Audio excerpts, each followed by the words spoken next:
अभी तक हमने जो ग्लोबल वार्मिंग के बारे में पढ़ा था उसमें से हमने सबसे इंपॉर्टेंट बात कही थी ग्रीन हाउस गैसेस। तो ग्रीन हाउस गैसेस का वॉल्यूम बढ़ने की वजह से, ग्रीन हाउस गैसेस का हीट होल्डिंग कैपेसिटी बढ़ने की वजह से यहाँ पे टेम्परेचर बढ़ता है,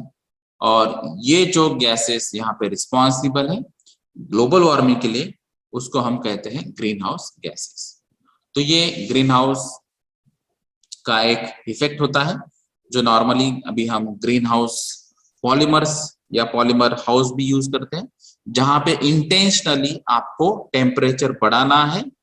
और वहां पे वो जो प्लांट्स होते हैं वो प्लांट्स को ये रिक्वायरमेंट है कि वो आपको ये टेम्परेचर चाहिए, और उसके बाद में ही वो प्लांट की ग्रोथ होती है। लेकिन ये जो पॉली हाउसेस है वहां पे हम इंटेंशनली वो टेम्परेचर मेंटेन करते हैं, और वहां पे प्लांट ग्रोथ का मेन इंटेंशन रहता है। लेकिन जब ग्रीन हाउस गैसेस की हम बात करते हैं तो ये अर्थ ओरिएंटेड है, ग्लोब ओरिएंटेड है। तो यहाँ पर जो भी गैसेस होते हैं तो नॉर्मली इसमें वाटर वेपर्स भी होते हैं, कार्बन डाइऑक्साइड भी होता है, मीथेन भी होता है, क्लोरीन भी होता है, ओजोन भी होता है, या फिर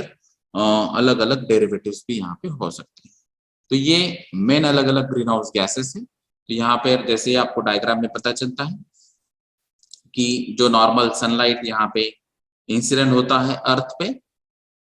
जो विजिबल लाइट कहा है, यानी कि विजिबल रेंज में जो लाइट है वो यहाँ पे अर्थ पे आता है। उसमें से जो कुछ लाइट्स है वो रिफ्लेक्ट होगा, कुछ लाइट जो है वो एब्जॉर्ब होगा एटमॉस्फेयर में, और जो इंफ्रारेड रेडिएशन है वो भी यहाँ पे रिफ्लेक्ट हो सकते हैं या फिर एटमॉस्फेयर में यहाँ पे एब्जॉर्ब हो सकते हैं। तो ये डिपेंड्स है कि सनलाइट का रेंज क्या है, उसका फ्रीक्वेंसी क्या है, कितनी क्वांटिटी में यहाँ पे एनर्जी आ चुकी है, और यहाँ पे एटमॉस्फेयर में गैसेस कितने प्रेजेंट है, और उसके बेसिस पे ये रिफ्लेक्शन पता चलेगा, एब्जॉर्प्शन पता चलेगा,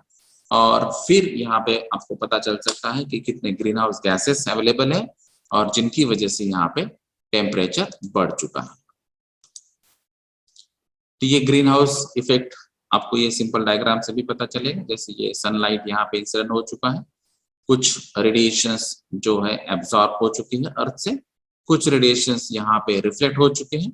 और ऐसे अगर जो चेंजेस है ये हर जगह हर रीजन्स में अलग अलग सरफेस के बेसिस पे चलते होंगे, क्योंकि अगर जहाँ पे ओशन है तो ओशन में वाटर होता है तो वाटर के कैरेक्टरिस्टिक्स अलग है, और कुछ रीजन्स में यहाँ पे फॉरेस्ट एरिया होता है, कुछ रीजन्स में डेजर्ट होते हैं। तो ये अलग अलग रीजन्स में अलग अलग रिफ्लेक्शन और एब्जॉर्प्शन फिनोमिना चलते हैं। तो ये जब रिफ्लेक्शन होता है तो यहाँ पे जो एटमॉस्फेयर में गैसेस होते हैं उनके बेसिस पे ही एक्चुअली ये ग्रीन हाउस इफेक्ट होता है, यानी कि ये गैसेस की वजह से टेम्परेचर जो बढ़ता है उसको हम ग्रीन हाउस इफेक्ट कह सकते हैं। तो ये ग्रीन हाउस गैसेस को अगर हम रिलेट करेंगे ग्लोबल वार्मिंग, क्योंकि हमने अभी देखा है कि ग्लोबल वार्मिंग और ग्रीन हाउस गैसेस कनेक्टेड है, तो ग्रीन हाउस जो गैसेस है उसका ग्लोबल वार्मिंग पोटेंशियल कितना है। तो इसमें हमने बात की थी सबसे 50% कार्बन डाइऑक्साइड जो सबसे इंपॉर्टेंट है, और यही यहाँ पे बेस कंसिडर किया है, जिसकी वजह से आपको यहाँ पे green house gases carbon dioxide का ग्लोबल वार्मिंग पोटेंशियल अगर देखेंगे तो वो 1 कंसिडर किया है। और फिर उसके कंपैरिजन में बाकी के जो गैसेस है, जैसे कि यहाँ पे मीथेन है वो 21 global warming potential, nitrous oxide है 310, या फिर हाइड्रोफ्लोरोकार्बन से 2000 to 4000, पर फ्लोरोकार्बन से 5000 to 8000, सल्फर हेक्साफ्लोराइड है अबो 8000। तो ये अलग अलग जो गैसेस है जो ग्लोबल वार्मिंग के लिए रिस्पॉन्सिबल है, और अगर उनका परसेंटेज भी कम होता है लेकिन उसके जो ग्लोबल वार्मिंग पोटेंशियल है वो भी हर एक की अलग है, और इसके बेसिस पे ही टेम्परेचर कितना राइज हो सकता है वो आप कैलकुलेट कर सकते हैं। तो अभी तक जो हमने बात की थी global warming, green house gases, उसके एडवर्स इफेक्ट और उसको कंट्रोल करने के लिए जो बेसिक टेक्निक्स है उसके बारे में। तो बहुत सारे कंट्रीज ऐसे हैं जब तक वहां पे कोई रूल्स एंड रेगुलेशन नहीं आता या फिर कोई प्रोटोकॉल नहीं आता है तब तक ये जो ग्लोबल वार्मिंग मिटिगेशन मेजर की जो स्टेप्स है वो वहां पे नहीं हो सकती। तो ये माइंडसेट की भी बात है, यहाँ पे इंपॉर्टेंस की बात है, सिवियरिटी की बात है, और आपको जो साइंटिस्ट ने डेटा बताया है आपको उसको बिलीव करना चाहिए और उसके बेसिस पे आपको स्टेप्स लेना चाहिए। तो यही बातें फाइनलाइज करने के लिए प्रोटोकॉल या रूल्स एंड रेगुलेशन फॉर्म में अगर उसको लाना है तो यहाँ पे क्योटो में यानी कि जापान में जो क्योटो सिटी है वहां पे एक मीट हुई थी और ये मीट में जो प्रोटोकॉल फाइनल हो चुका था उसको हम कहते हैं क्योटो प्रोटोकॉल। तो ये क्योटो प्रोटोकॉल अगर आप देखेंगे तो ये यूएनएफसीसीसी ने यानी कि United Nations framework convention on climate change, तो ये एजेंसी ने ये क्योटो में ये प्रोटोकॉल फाइनल किए हैं और जिनकी वजह से कुछ गाइडलाइंस यहाँ पे फाइनल हो चुकी है 1992 में। और ये सबसे इंपॉर्टेंट और पॉपुलर मीटिंग थी और ये मेन अर्थ समिट था। तो ये क्लाइमेट ओरिएंटेड या climate change oriented severe discussions और उसके बेसिस पे जो प्रोटोकॉल फाइनलाइजेशन का काम है वो यूएनएफसीसीसी ने किया था और ये क्योटो में किया था, जिसकी वजह से हम उसको क्योटो प्रोटोकॉल कहते हैं। तो इसमें सबसे इंपॉर्टेंट बात क्या थी या इंटेंशन क्या था? सबसे इंपॉर्टेंट बात जो थी तो क्लाइमेट चेंज में जो फैक्टर्स है वो क्लाइमेट चेंज के फैक्टर्स हैं कुछ गैसेस, और ये जो डेंजरस गैसेस है और ये गैसेस की वजह क्या है यानी कि एक्टिविटीज किस एक्टिविटीज की ये गैसेस जनरेट होते हैं जिनको हम कहते हैं एंथ्रोपोजेनिक एक्टिविटीज। एंथ्रोपोजेनिक का मीनिंग है कि निगेटिव इंपैक्ट होता है एनवायरनमेंट पे। तो जो एक्टिविटीज का इंपैक्ट निगेटिव होता है एनवायरनमेंट पे जिसकी वजह से कुछ अलग अलग गैसेस प्रोड्यूस होते हैं और जिसकी वजह से यहाँ पे क्लाइमेट में चेंज होते जा रहा है, तो ये आपको कंट्रोल करना चाहिए। उसको मेन इंटेंशन है ये यूएनएफसीसीसी का, जहां पे ये क्योटो में डिस्कस हुआ था और यही था क्योटो प्रोटोकॉल का मेन इंटेंशन। तो क्योटो प्रोटोकॉल के पहले भी कुछ बातें क्लाइमेट चेंज ओरिएंटेड कुछ डेवलपमेंट्स हो चुके थे, जैसे कि अगर आप यहाँ पे देखेंगे तो 1827 में ग्रीन हाउस इफेक्ट के बारे में बात कही गई थी। ग्रीन हाउस एटमॉस्फेरिक गैसेस क्या है क्या नहीं है, उसका एक्चुअल कंसेप्ट क्या है। इसके बाद में 1958 और 1970 में ग्रीन हाउस गैसेस आइडेंटिफाई किए हैं, जैसे कि ये कार्बन डाइऑक्साइड है, क्लोरोफ्लोरोकार्बन है, मीथेन है या नाइट्रस ऑक्साइड है। ये अलग अलग गैसेस, ये ग्रीन हाउस गैसेस ये आइडेंटिफाई हो चुके हैं। उसके बाद में 1979 में ये जो ग्रीन हाउस गैसेस है और क्लाइमेट चेंज इसका रिलेशन क्या है वो उसके बारे में बात कही गई। फिर 1988 में जो आईपीसीसी है यानी कि inter governmental panel on climate change ये सेट हो चुका था, जो यूनाइटेड नेशंस ने फाइनलाइज किया था। और फिर उसके बाद में ये 1992 में ये यूएनएफसीसीसी ने यानी कि United Nations framework convention on climate change ने रियो समिट ली थी। और फिर ये रियो समिट के बाद जो क्योटो प्रोटोकॉल आया था और फिर यूएनएफसीसी ने ये क्योटो प्रोटोकॉल में इंपॉर्टेंट कुछ गाइडलाइंस दिए हैं जिनका मेन इंटेंशन था कि आपको एंथ्रोपोजेनिक एक्टिविटीज को कंट्रोल करना है। आपको ओवरऑल जो ऐसे एक्टिविटीज या ऐसे गैसेस जो है जिनकी वजह से ये टेम्परेचर इंक्रीज हो रहा है या फिर क्लाइमेट में चेंज होते जा रहा है उनको कंट्रोल करना है, उसके बारे में ये क्योटो प्रोटोकॉल में बात कही। उसके बाद में जो 2001 में यूएस ने डिसीजन लिया है कि जो क्योटो प्रोटोकॉल में वो इन्वॉल्व थे एज ए मेंबर थे, वहां से उन्होंने एग्जिट ली कि ये यूएस को ये मान्य नहीं था कि जो क्योटो प्रोटोकॉल में बात कही गई कि आपको ये फाइनलाइज करना है, आपको ये फॉलो करना है, एंथ्रोपोजेनिक एक्टिविटीज कम करने हैं या फिर सीएफसी कम करना है, हाइड्रोकार्बन का यूटिलाइजेशन कम करना है या फिर जो गैसेस जनरेट होते हैं उनको कम करना है। और उसकी वजह से उन्होंने 2001 में ये एग्जिट किया। उसके बाद में 2004 में रशिया ने कुछ रेटिफाई किया है प्रोटोकॉल में, कुछ चेंजेस किया है, मॉडिफिकेशंस किया है। फिर 2005 में जो मेन क्योटो प्रोटोकॉल्स था वो जो फाइनल किया रेक्टिफिकेशन या मॉडिफिकेशंस के बाद में, डिस्कशंस के बाद में, वो मेन फोर्स में आ चुका था 2005 में। तो ये कुछ सालों बाद ये एक्चुअल फोर्स में आए, तब उसमें 141 मेंबर्स थे। तो यहाँ पे यूएस ने एग्जिट लिया था और ऑस्ट्रेलिया इसका मेंबर नहीं था, लेकिन बाकी के जो कंट्रीज थे वो 141 मेंबर्स थे और उन्होंने डिसाइड किया कि जो क्योटो प्रोटोकॉल या जो गाइडलाइंस है उनको हम फॉलो करेंगे। फिर उसमें ही जो मॉन्ट्रियल कॉन्फ्रेंस हुई थी दिसंबर 2005 में, उसमें भी क्योटो के बारे में डिटेल डिस्कशन हुआ और उसमें कुछ डेमोन्स्ट्रेशन भी हुए जो यूनिट्स या एस्किमोस के थे। और फिर 2007 में पेरिस में कॉन्फ्रेंस हुआ है जहां पर टेम्परेचर एग्जैक्टली कितना बढ़ चुका है उसके बारे में बात कही गई, जैसे कि यहाँ पे 20th सेंचुरी में ये 0.7 डिग्री सेल्सियस से 21st सेंचुरी में ये 1.8 to 4 डिग्री सेल्सियस तक बढ़ सकता है। मेनली यहाँ पे 1.1 to 6.4 तक बढ़ने ही वाला है। और फिर सी लेवल में कितना राइज हुआ, जैसे कि हमने ये मेजर इफेक्ट देखा था, तो ये 28 to 43 सेंटीमीटर तक सी लेवल राइज होने वाला है। इसके बारे में 2007 में बात कही गई और अब 2021 में हम उसके कुछ इफेक्ट्स भी देख रहे हैं। तो ये अलग अलग डिस्कशंस हुए हैं क्योटो प्रोटोकॉल के पहले और क्योटो प्रोटोकॉल के बाद में। फिर 2007 में ग्लोबल वार्मिंग ओरिएंटेड ये सबसे इम्पोर्टेंट और पॉपुलर बात हुई थी। वहां पे एक फिल्म तैयार की गई थी, N inconvenient truth,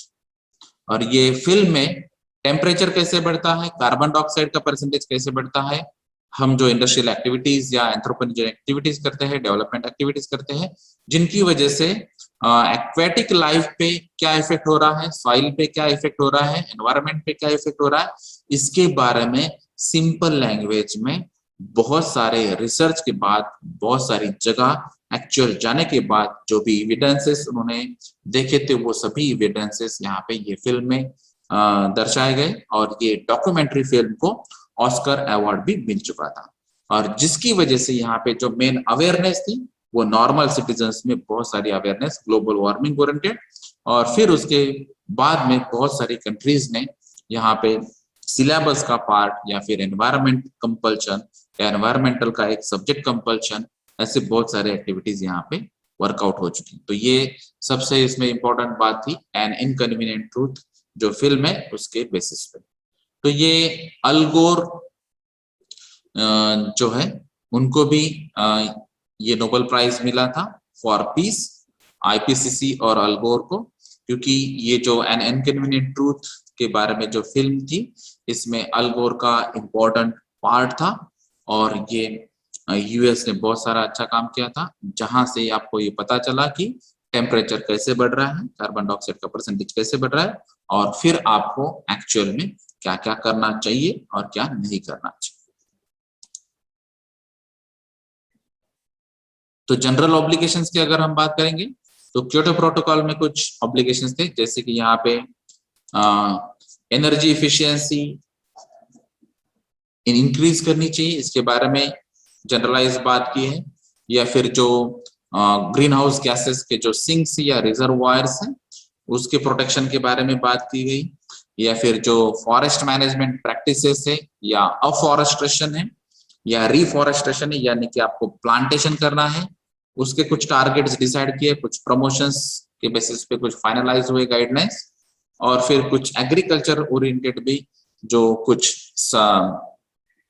spaces oriented है या फिर कुछ प्लांट्स ओरिएंटेड है, कुछ सस्टेनेबल फॉर्म्स के बारे में प्रमोशंस हो चुके हैं। उसके बाद में जो रिसर्च और डेवलपमेंट की एक्टिविटीज है जो स्पेशली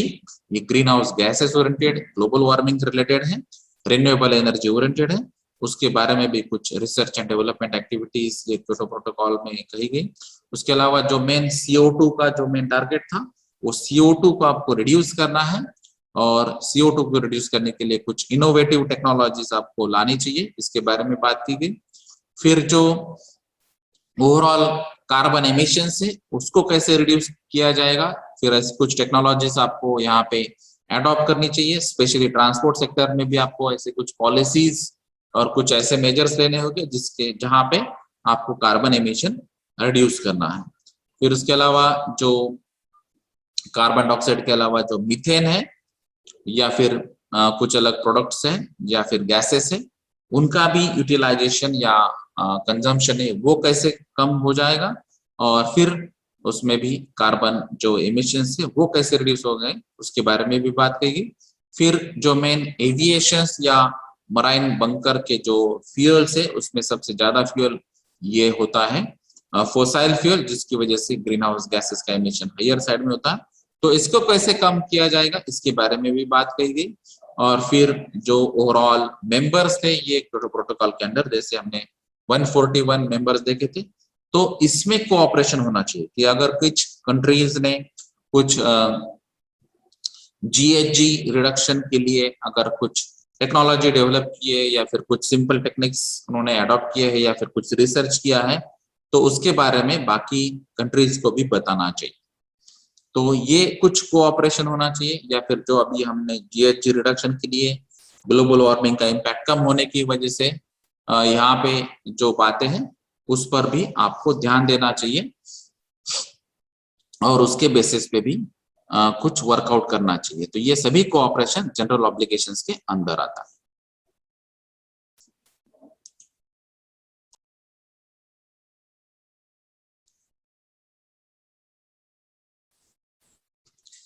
तो जैसे जनरल ऑब्लिगेशंस हमने देखे थे, उसमें कुछ क्योटो प्रोटोकॉल में स्पेसिफिक ऑब्लिगेशंस भी थे, और ये स्पेसिफिक ऑब्लिगेशंस फाइनलाइज करने के लिए कुछ डेवलप कंट्रीज, कुछ ट्रांजिशनल इकोनॉमीज और कुछ डेवलपिंग कंट्रीज में इन्वॉल्व थी। जैसे आपको यहाँ पे दिखाई देता है कि ऑस्ट्रेलिया या ऑस्ट्रिया, बेल्जियम, कनाडा, डेनमार्क या European communities, Finland, France, Germany, Greece जैसे डेवलप कंट्रीज थे, और कुछ ट्रांजिशनल इकोनॉमीज हंगेरिया या बल्गेरिया या क्रोएशिया जैसे थी, और जो डेवलपिंग कंट्रीज थी जो इंडिया, ब्राजील या मेक्सिको, चाइना, फिलीपाइंस जैसे थी, ये सभी कंट्रीज यहाँ पे इन्वॉल्व थे। और ये सभी मेंबर्स के कोऑपरेशन की वजह से जनरल ऑब्लिगेशंस और कुछ स्पेसिफिक ऑब्लिगेशंस भी फाइनलाइज हो चुके हैं। तो ये स्पेसिफिक ऑब्लिगेशंस जो है उसमें से कुछ बातें हैं, जैसे कि इंडस्ट्रियलाइज कंट्रीज है, तो जहां पर सबसे ज्यादा इंडस्ट्रीज है, इंडस्ट्रियल एक्टिविटीज है, उनको ग्रीन हाउस गैसेस रिड्यूस करना चाहिए, एमिशंस रिड्यूस करने चाहिए, ये मेन टारगेट था। उसके अलावा जो कार्बन डाइऑक्साइड का जो परसेंटेज है उसको रिड्यूस करना चाहिए, कार्बन डाइऑक्साइड एमिशंस रिडक्शन करना चाहिए, और उसमें स्पेसिफिक बताया गया है कि ये 5.2% तक आपको रिड्यूस करना है, इसीलिए इसको स्पेसिफिक ऑब्लिगेशन कहा जाता है। फिर जो रिडक्शन था 1990 लेवल्स में, और उसमें जो कमिटमेंट थे वो कमिटमेंट आपको एक्चुअली इंप्लीमेंट करना है 2008 और 2012 के बीच में। ये भी बात यहाँ पे स्पेसिफिक ऑब्लिगेशंस में कही थी,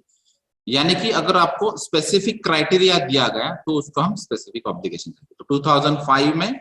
जो कंट्रीज थी जहाँ पे डेमोन्स्ट्रेबल प्रोग्रेस हो चुकी थी, उसमें जो भी कमिटमेंट्स थे वो कमिटमेंट्स भी आपको फॉलो करने हैं।